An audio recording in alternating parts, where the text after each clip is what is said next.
Well, my name is Ray Allen Berryhill. I'm called Dr. Berryhill. I'm called Pastor Berryhill. I'm called Reverend Berryhill. I'm called Berryhill. I am the senior pastor of Resurrected Life Church in Chicago, Illinois. It is a thriving multicultural church of about 40 different nationalities. In the scripture, from the beginning, the Lord told Adam and Eve to be fruitful and multiply, replenish the earth.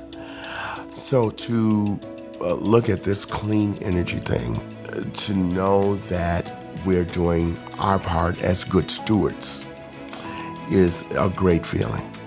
We want to leave the earth a better place than we found it. The sun, it provides warmth, it provides heat, it provides light.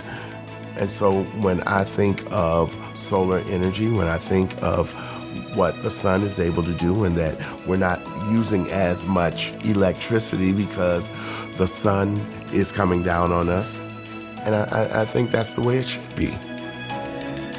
Where we are here in Chicago, ComEd goes up every year. And of course, you have no control over that. But through solar energy and knowing what I'm going to be paying out for electric, hallelujah, that all worked out. And so I'm really glad I did it. You know, our kids may be impacted, our grandchildren may be impacted in years to come because of what we did and did not do. And so when I think of clean energy and to know that I personally have had a part to preserve the earth, that's, as the young people say, that's what's up.